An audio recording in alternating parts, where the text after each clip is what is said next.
In my science class, we had to make a mousetrap car. But this is so hard to cheat.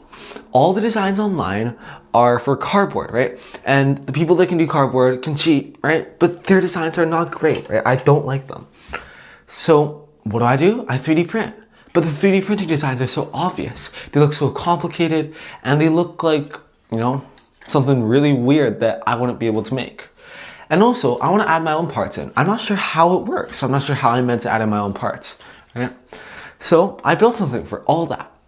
This uses only circles and squares, and rectangles too. Circles, squares, rectangles, and no glue even. It's just all kind of press fit with hopes and dreams. You see that the wheel even fell off right there in that one drop. And it's all modular. I'll show you the modular aspect right now. So, if you take, this is my main mousetrap car component. You see how it's blue and green? You just snap it off. You might go, oh, what's the point of that? Well, design your own modules. This is the front motor module. And yes, you can change this obviously. But let's say I want to slap on a different backing. Boom, different backing. This now has 2 bearings and is very smooth, but there are some downfalls to it where it doesn't spin for so long. Oh, let's say I want to add a middle part. I don't really like how this goes. Yeah, sure, let's do that. Let's add a middle part right here. So I can just push this all down, push it together. Takes a bit of work, but it just clips together like that. And it isn't the strongest thing. You do have to use binder clips, but it just fits like that, right? And all you have to do is just have some press fit parts, and it's that simple. So let's have a look at my favorite combination of parts. And I'll explain to you why it is my favorite. All these parts keep on falling. I've recorded this video a few times, and it is not going well. So you gotta have a front for it. This is the thing that extends the lever arm and gives it more pull, right? So let's attach this to it. This is also just press fit. There's no glue whatsoever. So just push that on, perfect. And now you can just control it like that.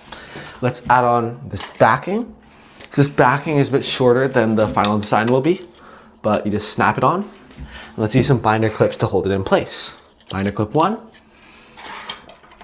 and binder clip 2. Done. Perfect. Now let's add on my back wheel, just like that. And this one is held in with gravity, kind of like this, if you can see that. But I'm gonna have to just hold it upside down. And this one keeps on falling off because I've used it way too many times. And I have like melted it and super glued it a few times. But this isn't the most secure thing. That's a downfall with a design like this. So like that, and then like that. So this is an upside down one right now because the mousetrap meant to go like that. But it sits about there, and then when it lets go, it pulls this string that you can see that is attached to this wheel, this axle specifically, and spins it. I'll put up a video on screen of how far this is able to go. It goes about 9 meters total, and that's with this configuration. If you can sort out things like this middle thing that I wasn't able to figure out, then it can go way further. It has so much potential to it.